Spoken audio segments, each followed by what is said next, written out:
الحمد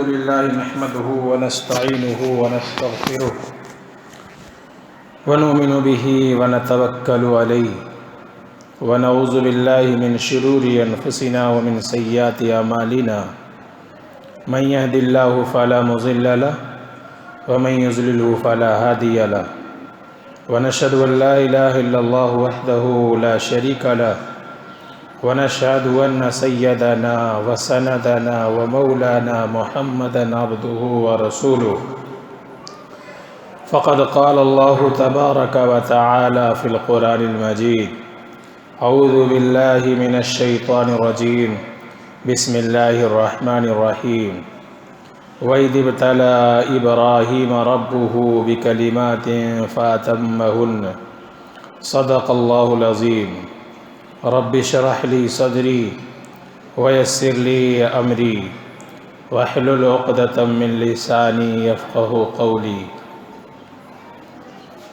معزز سامعین کرام، اللہ کا لاکھ لاکھ شکر اور اس کا احسان ہوا کہ اللہ تعالیٰ نے ہمیں عید الاضحیٰ کا مبارک دن عطا فرمایا اور امت مسلمہ کو امن اور شانتی کے ماحول میں عید کو منانے کی توفیق عطا فرمائی۔ یہ عید کا دوسرا دن ہے۔ شریعت اسلام میں قربانی 3 دن تک جائز ہے۔ 10 ذی الحجہ اور 11 اور 12 ذی الحجہ کی مغرب تک آدمی قربانی کر سکتا ہے۔ یہ اور بات ہے کہ پہلے دن قربانی کرنا افضل ہے، لیکن جائز تینوں دن ہے۔ ان تینوں دنوں میں سے کوئی آدمی اگر قربانی کرے تو اس کی قربانی جائز ہوگی۔ اللہ تعالیٰ نے یہ عید الاضحیٰ جو ہمیں عطا فرمائی ہے، حقیقت میں یہ سیدنا ابراہیم علیہ السلام کی یادگار ہے۔ حضرت ابراہیم علیہ السلام کا ایک تفصیلی واقعہ قرآن کریم میں موجود ہے۔ حضرت ابراہیم علیہ السلام اللہ کے وہ نبی ہیں جن کو اللہ نے بہت آزمایا۔ پوری زندگی حضرت ابراہیم علیہ السلام کی شدائد و مصائب اور آزمائشوں سے بھری پڑی ہے۔ حضرت ابراہیم علیہ السلام بھی اللہ کی ہر آزمائش میں کامیاب ہوئے، اور جو بھی آزمائشیں، جو بھی مشکلیں حضرت ابراہیم علیہ السلام پر آتی رہیں، حضرت ابراہیم علیہ السلام بہت ہی استقامت کے ساتھ اس کا مقابلہ کرتے رہے اور اللہ تعالیٰ کی آزمائشوں میں کامیاب ہوتے رہے۔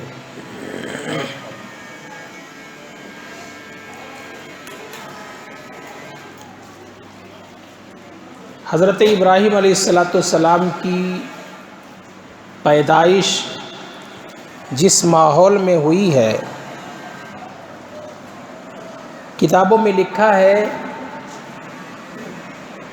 کہ عراق بابل کے اندر نمرود جو بادشاہ تھا اس نے ایک خواب دیکھا تھا کہ آسمان پر ایک ستارہ نکلا ہوا ہے جو بہت زیادہ روشن ہے، اتنا روشن ہے کہ اس ستارے کی روشنی کے سامنے بقیہ دوسرے ستاروں کی روشنی اور خود چاند کی روشنی دھیمی پڑی ہوئی ہے۔ صبح جب ہوئی تو بادشاہ حیران ہو گیا، پریشان ہو گیا، اور اس زمانے کے بڑے بڑے معبروں کو، نجومیوں کو بلایا اور بلا کر اپنے خواب کو ان کے سامنے رکھا اور اس کی تعبیر اس نے چاہی۔ تو اس وقت کے بڑے بڑے معبروں اور نجومیوں نے اس بادشاہ کے خواب کی تعبیر یہ بدلائی کہ عنقریب ایک بچہ پیدا ہونے والا ہے، جو بچہ تمہارے حکومت اور سلطنت کے زوال کا سبب بنے گا۔ چنانچہ بادشاہ نے یہ اعلان عام کرا دیا کہ اس وقت جو بھی بچہ پیدا ہو اسے تہہ تیغ کر دیا جائے، اسے قتل کر دیا جائے۔ اسی ماحول میں حضرت ابراہیم علیہ السلام پیدا ہوئے۔ ابراہیم علیہ السلام کے جو والد تھے آزر، تاریخ بھی ان کا نام لکھا ہے،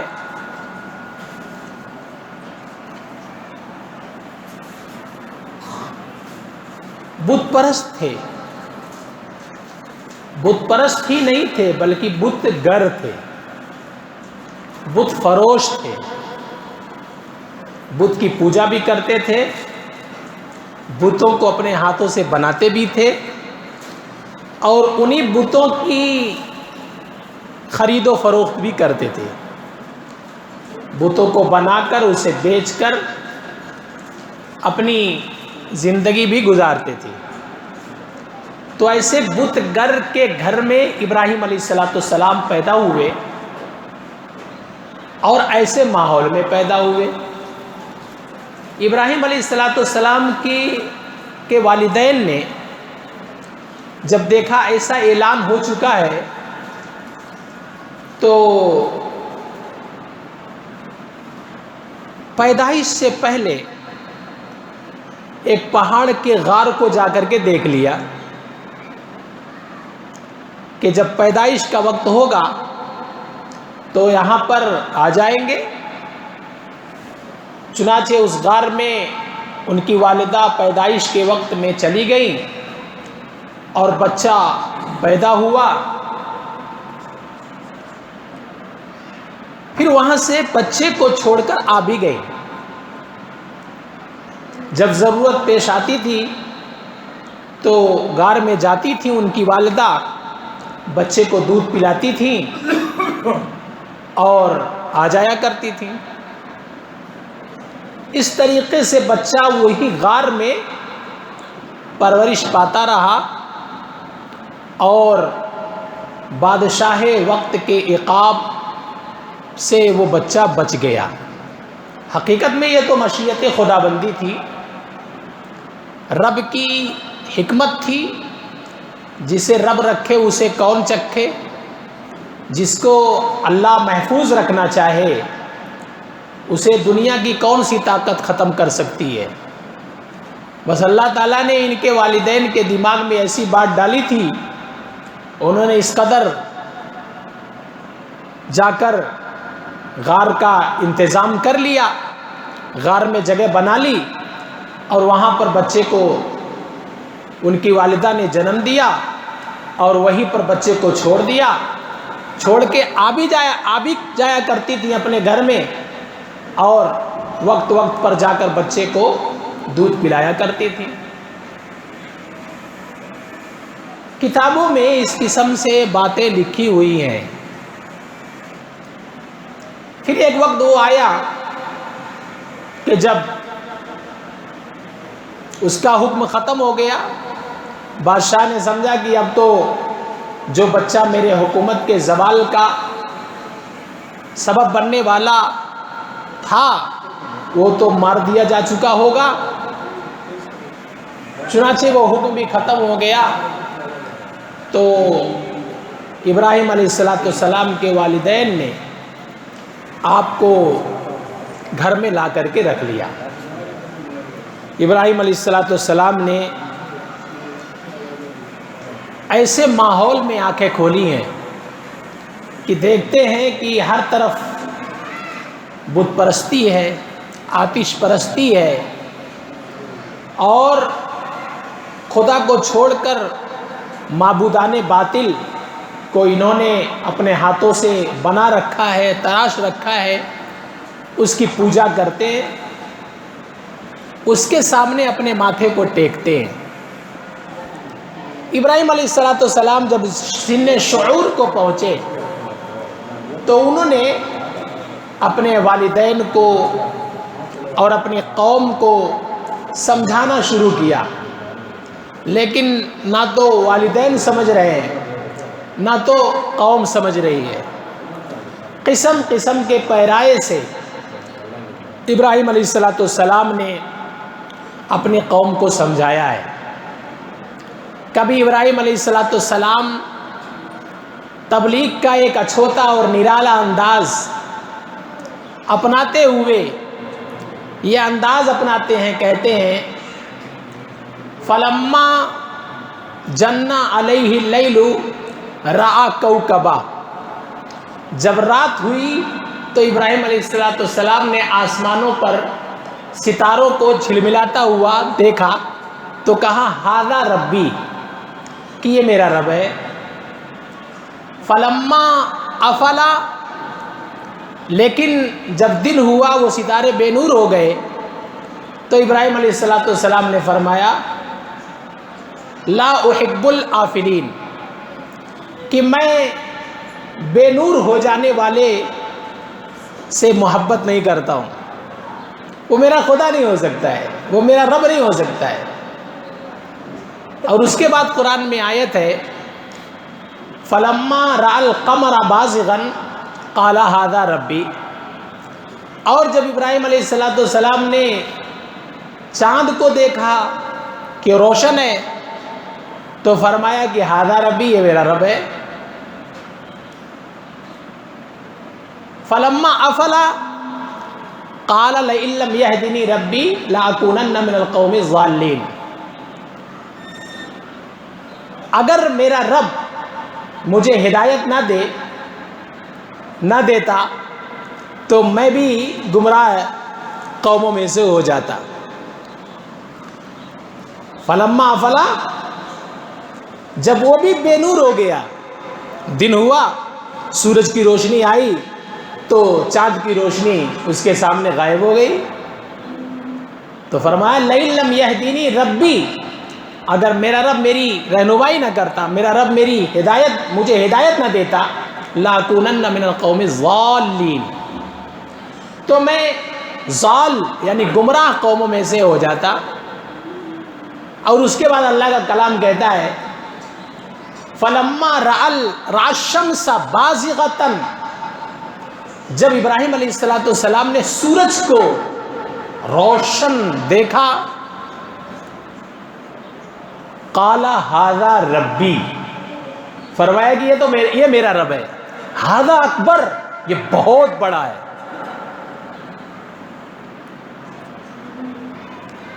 یہ بہت بڑا ہے، ھذا ربی۔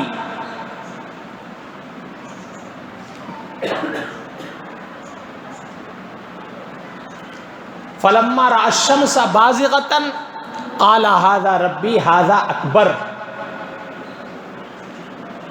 فرمایا کہ یہ میرا رب ہے اور یہ بہت بڑا ہے۔ لیکن فلما افلت، تو ابراہیم علیہ السلام نے قوم کو تبلیغ کرنے کا ایک اچھوتا ایک نرالا انداز اپنایا کہ پہلے ستارے کو طرف دیکھ کر کہا کہ یہ میرا رب ہے، بے نور ہو گیا تو کہا میں ایسے کو رب نہیں مانتا، چاند کو دیکھا تو کہا یہ میرا رب ہے، چاند بھی بے نور ہو گیا تو قوم سے کہا یہ میرا رب نہیں ہو سکتا، وہ تو بے نور ہو گیا، اور جب سورج کو دیکھا تو کہا یہ میرا رب ہے، یہ بہت بڑا، یہ بڑا ہے، سب سے بڑا ہے۔ فلما افلت، کہ میں ایسی قوم سے بری ہوں جو قوم ایسے شرک اور کفر میں مبتلا ہے۔ تو ابراہیم علیہ السلام نے گویا کہ قوم کو ہدایت کرنے کا، رہنمائی کرنے کا، تبلیغ کرنے کا ایک اچھوتا اور نرالا گویا کہ ابراہیم علیہ السلام نے انداز اپنایا۔ اور ایک وقت آیا کہ جب ابراہیم علیہ السلام کے قوم میں ایک تہوار کا موقع آیا، عید کا موقع آیا، ساری قوم میلے کو جا رہی تھی، اپنے تہوار کے لیے جا رہی تھی، تو قوم نے کہا ابراہیم علیہ السلام سے بھی کہ آپ بھی چلیے، چونکہ پورا گھرانہ، پورا گھر، پورا علاقہ، پوری بستی، پوری قوم وہ بت پرست ہے، بت پرست ہے۔ تو پھر ان کو بھی کہا گیا کہ آپ بھی چلیے میلے میں۔ ابراہیم علیہ السلام نے فرمایا انی سقیم، میں بیمار ہوں، اور آپ کی یہ بات 100% صحیح، اس کو توریہ بولتے ہیں کہ آدمی کوئی ایسا جملہ سامنے کے والے کے حق میں سامنے والے سے استعمال کرے کہ جملے کی حقیقت اپنی جگہ سے نہ ہٹے، لیکن مفہوم اور مطلب کچھ اور ہو، بولنے والے کے دل میں، سامنے والا اسے سمجھ نہ سکے، اسے توریہ بولتے ہیں۔ ابراہیم علیہ السلام نے فرمایا کہ انی سقیم، میں بیمار ہوں، اور ظاہر ہے کہ ہر آدمی روحانی اعتبار سے بیمار ہوتا ہے۔ ابراہیم علیہ السلام اللہ کے جلیل القدر پیغمبر تھے، وہ قوم کی بیماری میں اس قدر غمزدہ تھے گویا کہ وہ بیمار تھے۔ قوم بت پرستی میں، شرک میں، کفر میں، ضلالت میں، تاریکی میں ڈوبی ہوئی ہے، اور ابراہیم علیہ السلام انہیں نکالنے کی کوشش کر رہے ہیں، راہ ہدایت پر لانے کی کوشش کر رہے ہیں۔ ایک اعتبار سے گویا کہ ابراہیم علیہ السلام بیمار ہیں۔ فرمایا انی سقیم، میں بیمار ہوں۔ تو قوم چلی گئی میلے میں، ٹھیلے میں، اور ادھر ابراہیم علیہ السلام ایک بڑا سا کلاڑا لے کر وہ بت خانے میں داخل ہوئے، اور بت خانے میں جا کے کہا، ان کے سامنے چونکہ وہ پھل فروٹس وہ لے کے رکھ کے گئے تھے، قوم کے لوگ بعد میں آیا کرتے تھے، بڑی عقیدت و احترام سے اسے اٹھایا کرتے تھے، اسے کھایا کرتے تھے، وہ نیاز ہوا کرتی تھی ان بت پرستوں کی۔ تو ابراہیم علیہ السلام بت خانے میں پہنچے، جا کے کہتے ہیں کہ کیا بات ہے، تمہارے سامنے سب رکھا ہوا ہے، تم کھاتے کیوں نہیں؟ میں جو تم سے سوال کر رہا ہوں، میرے سوال کا جواب تم کیوں نہیں دیتے؟ تم کیوں بولتے نہیں؟ تم کیوں کھاتے نہیں؟ تم کیوں بولتے نہیں؟ تمہارے اوپر مکھیاں بیٹھی ہوئی ہیں، تم کیوں اڑاتے نہیں؟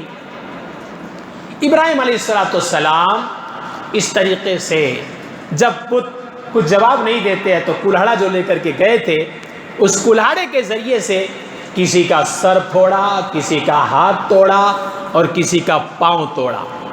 اس طریقے سے سارے بتوں کی درگت بنا کر ابراہیم علیہ السلام نے وہ جو کلاڑا تھا، اور ان بتوں میں جو سب سے بڑا بت تھا گرو گھنٹال، اس کے سر میں وہ کلاڑا پہنا دیا، تاکہ قوم جب آئے گی تو سمجھے گی کہ اس نے سب کچھ کیا ہے، یعنی قوم تاکہ اس کی طرف کو مائل ہو۔ یعنی یہ ابراہیم علیہ السلام کا یہ ایک انداز تبلیغ تھا حقیقت میں۔ اس کے بعد جب قوم آئی ہے میلے سے، اور پہلے بت خانے میں وہ داخل ہوئی ہے، جب دیکھا ان لوگوں نے کہ یہ درگت منائی گئی ہے ہمارے بتوں کے ساتھ، ہمارے معبودان کے ساتھ، تو پھر یہ لوگ ایک دم آگ بگولا ہو گئے اور سب لوگوں نے چیمے گوئیاں کرنی شروع کر دی کہ ہاں ایک نوجوان ہے جس کا نام ابراہیم ہے اور وہ ہمارے معبودوں کو برا بھلا کہتا ہے، یقیناً اسی کی یہ حرکت ہو سکتی ہے۔ چنانچہ سب لوگ پہنچ گئے ابراہیم علیہ السلام کے پاس اور ابراہیم علیہ السلام کو پکڑا گیا اور بادشاہ وقت نمرود کے سامنے ابراہیم علیہ السلام کو پیش کیا گیا۔ ایک بہت لمبا اور تفصیلی واقعہ ہے ابراہیم علیہ السلام کا۔ ابراہیم علیہ السلام بادشاہ وقت نمرود کے سامنے کھڑے ہوئے ہیں، نمرود سے گویا کہ ایک مکالمہ ہو رہا ہے، تو کس کی پوجا کرتا ہے، تیرا خالق کون ہے، تیرا معبود کون ہے؟ میں تیرا خالق ہوں، میں تیرا معبود ہوں، نمرود کہتا ہے۔ ابراہیم علیہ السلام کہتے ہیں میرا خالق وہ ہے، میرا مالک وہ ہے جو موت دیتا ہے، حیات دیتا ہے، موت و حیات میرے رب کے قبضے قدرت میں ہے، میرا خالق، میرا مالک، میرا رب وہ ہے۔ نمرود کہتا ہے اس کا مالک تو میں بھی ہوں۔ چنانچہ بلایا جیل خانے سے ایک ایسی قیدی کو جس کو موت کی سزا دینی تھی، اسے بلا کے کہا جا میں نے تجھے آج سے آزاد کر دیا، اور ایک معصوم سے آدمی کو بلایا اپنے سامنے اور جلاد کو حکم دیا کہ اس کی گردن اڑا دی جائے۔ چنانچہ اسے مار دیا گیا، اسے قتل کر دیا گیا۔ تو نمرود نے کہا دیکھ جس کو مرنا چاہیے تھا میں نے اسے چھوڑ دیا، آزاد کر دیا، اور جس کو زندہ رہنا چاہیے تھا میں نے اسے موت دے دی، موت و حیات میں بھی دیتا ہوں۔ ابراہیم علیہ السلام نے دوسرا پیرایا اپنایا اور فرمایا کہ میرا رب وہ ہے جو سورج کو مشرق سے نکالتا ہے مغرب میں ڈباتا ہے، اگر تو رب ہے تو الٹا کر کے دکھا دے کہ سورج کو مغرب ڈوبنے کی جگہ سے نکال کر مشرق نکلنے کی جگہ پہ ڈبا دے تو میں مانوں گا کہ تو خالق ہے۔ فَبُهِتَ الَّذِي كَفَرَ، جب ابراہیم علیہ السلام نے یہ پیرایا اپنایا تو وہ ہکا بکا رہ گیا۔ اب تو اس کے قدرت میں، اس کے بساط میں، اس کے طاقت میں یہ چیز نہیں تھی، تو اب وہ ہکا بکا رہ گیا اور چیخپا ہو گیا۔ جب چیخپا ہوا تو ایک بہت بڑی آگ روشن کی گئی، بہت بڑی آگ، لکڑیوں کا ایک گٹھر جمع کیا گیا اور آگ تہکائی گئی، بھڑکائی گئی، اور اس میں ابراہیم علیہ السلام کو اٹھا کے جھونک دیا گیا۔ اللہ کی نصرت اور مدد شامل حال ہوئی۔ اللہ نے آگ کو براہ راست مخاطب کر کے فرمایا یا نار کونی بردم و سلامن علی ابراہیم، اے آگ تو ٹھنڈی اور سلامتی والی یعنی ایئر کنڈیشن بن جا ابراہیم علیہ السلام پر۔ اللہ تعالیٰ نے اس آگ کو سلامتی والی آگ بنا دیا ابراہیم علیہ السلام پر۔ وہ آگ ابراہیم علیہ السلام کا بال بیکا نہ کر سکی۔ ابراہیم علیہ السلام کے لیے گویا کہ وہ آگ گل گلزار بن گئی، گل گلزار بن گئی۔ اس طریقے سے ایک ایک کر کے ابراہیم علیہ السلام آزمائشوں سے اور شدائد اور مصائب سے گزرتے رہے، اور جب آگ میں بھی ابراہیم علیہ السلام محفوظ رہے، قوم کی تکلیف دینے کی شدت اور بھی بڑھتی گئی، اور قوم نے ابراہیم علیہ السلام کو اتنا ستایا کہ پروردگار کی طرف سے حکم آیا کہ اب آپ اپنا یہ وطن عزیز بھی چھوڑ دیجئے۔ عراق بابل کے اندر ابراہیم علیہ السلام تھے۔ اللہ کا حکم پاتے ہوئے ابراہیم علیہ السلام نے عراق بابل کی زمین کو چھوڑا اور مصر پہنچے۔ مصر جب پہنچے تو وہاں کی زمین بھی ابراہیم علیہ السلام کے راس نہ آئی، تو ابراہیم علیہ السلام کے لیے اللہ کی طرف سے حکم آیا آپ اسے بھی چھوڑ کر اب فلسطین چلے جائیے۔ ابراہیم علیہ السلام نے مصر سے بھی ہجرت کی اور فلسطین پہنچے۔ وطن عزیز کو چھوڑنا، اپنے کسی ایسے علاقے کو، کسی ایسی بستی کو، کسی ایسے شہر کو، کسی ایسے ملک کو چھوڑنا جس ملک میں وہ پیدا ہوا، پروان چڑھا، جوان ہوا، اور جہاں پر اس کے اپنے ماں باپ ہیں، جہاں پر اس کے اپنے دوست احباب ہیں، جہاں پر اس کے کنبہ خاندان ہیں، اعزا اقربا رشتہ دار ہیں، ایسے علاقے کو چھوڑنا اور چھوڑ کر کسی اور شہر اور ملک کو چلے جانا یہ کوئی معمولی بات نہیں ہوتی ہے۔ جس کو اپنا اثاثہ، جس کو اپنا ذریعہ معاش، اپنا گھر بار، اپنی تجارت، اپنا بزنس چھوڑ کے جانا پڑے، اس کے دل سے پوچھو کہ اس کے اوپر کیا گزرتی ہے۔ تو ہجرت کرنا ایک ملک سے دوسرے ملک کی طرف کوئی آسان نہیں ہوتا ہے۔ ابراہیم علیہ السلام کو اللہ کی طرف سے جو بھی حکم ملتا رہا، ابراہیم علیہ السلام اس کو بجا لاتے رہے۔ چنانچہ عراق بابل سے مصر آئے، مصر سے حکم ملا تو آپ فلسطین پہنچے۔ فلسطین میں جب آپ گئے تو وہاں پر ابراہیم علیہ السلام کے لیے ساری چیزیں ہیں، معین و مددگار بھی ہیں، غم گسار بھی ہیں، اور آپ کا تعاون کرنے والے بھی ہیں، اور ساری چیزیں ہیں۔ بس ایک چیز کی کمی ہے، وہ یہ ہے کہ آپ کی عمر 80 سال کی ہو گئی ہے اور گود ابھی اولاد سے خالی ہے، گود ابھی اولاد سے خالی ہے۔ اللہ سے آپ نے دعا کی، ربی ہب لی من الصالحین، پروردگار مجھے نیک صالح بیٹا عطا فرما، نیک صالح بیٹا عطا فرما۔ ابراہیم علیہ السلام کی اس دعا سے ہمیں سبق ملتا ہے کہ ہمیں خالی اولاد کی دعا نہیں کرنی چاہیے، صالحیت کو اس دعا کے ساتھ جوڑنا چاہیے، اور صالحیت کے لیے صالح اور صالحیت کے لیے جو چیزیں درکار ہیں اسے اپنانے کی کوشش بھی کرنی چاہیے کہ اس آدمی کے بطن سے نیک صالح بچہ اور نیک صالحہ بچی پیدا ہوتی ہے جو نمازی ہوتا ہے، متقی ہوتا ہے، پرہیزگار ہوتا ہے، دیندار ہوتا ہے، اور حلال کھانے والا، حلال کمانے والا ہوتا ہے، نیکوکار ہوتا ہے۔ اس کے بطن سے نیک صالح بچہ یا نیک صالحہ بچی پیدا ہوتی ہے۔ ابراہیم علیہ السلام نے بچہ مانگا لیکن صالح مانگا رب سے، اور فرمایا ربی حبلی من الصالحین، مجھے نیک صالح بیٹا عطا فرما۔ پروردگار کو آپ کی دعا اچھی لگی، رب نے آپ کی دعا کو قبول فرمایا۔ فبشرناہ بغلام حلیم، اللہ تعالیٰ نے ایک بردبار، نیکوکار، شریف بچے کی خوشخبری سنا دی۔ چنانچہ بچہ اسماعیل علیہ السلام کی شکل میں پیدا ہوا۔ اللہ تعالیٰ نے آپ کو ایک بیٹا عطا فرمایا، لیکن جب وہ بیٹا پیدا ہوا تو رب کی طرف سے فوراً حکم آیا، بیٹا تو پیدا ہوا ہے لیکن اسے اپنی آنکھ کے سامنے نہیں رکھ سکتے۔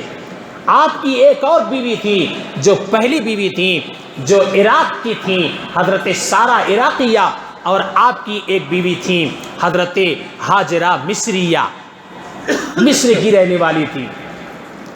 بیٹا پرانی پہلی بیوی سے پیدا نہیں ہوا، دوسری بیوی سے پیدا ہوا، حضرت ہاجرہ کے بطن سے، جو پہلی بیوی کے لیے ذرا سا تکلیف کا باعث بن گیا، جو عام طور پر سوکنوں کے دل کے اندر باتیں ہوتی ہیں۔ رب کی طرف سے حکم آیا، مصلحت اور حکمت اس میں ہے کہ آپ اپنے بیوی بچے کو کہیں دور لے جا کر کے چھوڑ دو، انہیں اپنی نگاہ کے سامنے مت رکھو۔ رب کا حکم پاتے ہی ابراہیم علیہ السلام نے اپنی بیوی حضرت ہاجرہ کو، اپنے بیٹے اسماعیل علیہ السلام کو لیا، اور ایک وادی غیر ذی زرع میں، جہاں پر آج خانہ کعبہ ہے، وہاں پر لے جا کر کے بسا دیا۔ اس وقت نہ تو وہاں کوئی سبزہ تھا، نہ سبزہ زار تھا، نہ کوئی مونس تھا، نہ کوئی غمگسار تھا، نہ کوئی آدم تھا، نہ کوئی آدم ذات تھا۔ ایسے وادی غیر ذی زرع میں ابراہیم علیہ السلام نے اپنی بیوی ہاجرہ کو اور اپنے بیٹے اسماعیل علیہ السلام کو لے جا کے چھوڑ دیا۔ بولنا اس زبان سے بڑا آسان سا لگتا ہے، بڑا آسان سا لگتا ہے کہ وہ بچہ جو بڑھاپے میں بڑی آرزوؤں، بڑی تمناؤں کے بعد، اور وہ بھی رب سے دعا مانگ کر پیدا ہوا تھا، اس بچے کے لیے حکم آتا ہے اسے اپنی نگاہ کے سامنے نہیں رکھ سکتے، اور اس حکم پر حضرت ابراہیم علیہ السلام عمل پیرا بھی ہو گئے. بولنا زبان سے کتنا آسان لگتا ہے لیکن عمل کرنا اتنا آسان نہیں ہے. لیکن ابراہیم علیہ السلام نے عمل کیا. اس چھوٹے سے معصوم بچے کو بھی لے جا کے اپنے سے دور رکھ دیا, اپنے سے دور رکھ دیا. وہاں بیوی بچے رہ رہے تھے. کبھی کبھار خبر گیری کے لیے ابراہیم علیہ السلام جایا کرتے تھے. اسی درمیان میں جب بچہ تھوڑا سن شعور کو پہنچ چکا تھا, رب کی طرف سے ابراہیم علیہ السلام کے خواب میں لگاتار 3 دن تک یہ حکم آیا کہ اپنے بیٹے کو میری راہ میں قربان کرو, اپنے بیٹے کو میری راہ میں ذبح کرو, قربان کرو. یہ کوئی چھوٹا حکم نہیں تھا, یہ کوئی چھوٹی آزمائش نہیں تھی, بہت بڑی آزمائش تھی. ہر آدمی اپنے ذل و دماغ سے وہ پوچھے جو صاحب اولاد ہے, جن کو آدمی کتنے لاڈ سے, کتنے پیار سے اور کتنے شفقت و مروت سے آدمی پالتا ہے, اسی بچے کو اگر ذبح کرنے کا رب کی طرف سے حکم آ جائے تو کون سا پہاڑ, کیسا پہاڑ اس کے دل کے اوپر گرے گا. لیکن ابراہیم علیہ السلام اس حکم کو بھی ادا کرنے کے لیے تیار ہو گئے. تھوڑی پریشانی ہوئی اس لیے کہ یہ آزمائش خاص طور سے ایسی تھی جس آزمائش کا تعلق صرف ابراہیم علیہ السلام کی ذات سے نہیں تھا, ان کے بیٹے اسماعیل کی رضامندی بھی ضروری تھی. ابراہیم علیہ السلام نے جا کے اپنے بیٹے سے کہا, یا بنی انی اری فی المنام انی اذبحک فانظر ماذا تری. اے میرے بیٹے, میں نے خواب میں دیکھا ہے کہ میں تجھے ذبح کر رہا ہوں, تو غور فکر کر لے تیری کیا رائے ہے. فانظر ماذا تری. بیٹا بھی بڑا فرما بردار بیٹا تھا, بڑا صابر و شاکر بیٹا تھا. فوراً کہہ اٹھا, یا ابت فعل ما تؤمر ستجدنی انشاء اللہ من الصابرین. اے میرے ابو جان, آپ کو رب کی طرف سے جو حکم ملا ہے اسے آپ کر گزریے, آپ مجھے صبر کرنے والوں میں سے پائیں گے. فلما اسلم وتلہ للجبین, جب اسلم دونوں کے دونوں رضامند ہو گئے, باپ قربانی کرنے کے لیے اور بیٹا قربان ہونے کے لیے دونوں تیار ہو گئے. فلما اسلم, دونوں کے دونوں تیار ہو گئے. وتلہ للجبین, پیشانی کے بل اپنے بیٹے کو لٹایا. ونادیناہ ان یا ابراہیم, ہم نے پکارا اے ابراہیم. قد صدقت الرؤیا, چھری رکھ دی گردن پر, رب کی طرف سے حکم آیا, اے ابراہیم قد صدقت الرؤیا, آپ نے جو خواب دیکھا تھا میں ذبح کر رہا ہوں, آپ کا خواب پورا ہو گیا. انا کذالک نجزی المحسنین, ہم ایسے ہی احسان کرنے والوں کو بدلہ دیا کرتے تھے. وفدیناہ بذبح عظیم, اور رب نے ایک دمبا آسمان سے بھیج دیا اور وہ ذبح ہو گیا. ابراہیم علیہ السلام کے ہاتھ سے وہ دمبا ذبح ہو گیا اور اسماعیل علیہ السلام کو اللہ نے بچا لیا. یہ قصہ ہے, بہت لمبا قصہ ہے اور بڑا تفصیلی قصہ ہے. دیکھنے کو, بولنے کو یہ بڑا آسان قصہ لگتا ہے, لیکن دیکھو تو پوری زندگی ابراہیم علیہ السلام کی آزمائشوں سے بھری پڑی ہے. لیکن ابراہیم علیہ السلام کے پائے ثبات میں, پائے استقامت میں جنبش نہیں آئی. حضرت ابراہیم علیہ السلام رب کی ہر آزمائش میں کامیاب ہوتے چلے گئے.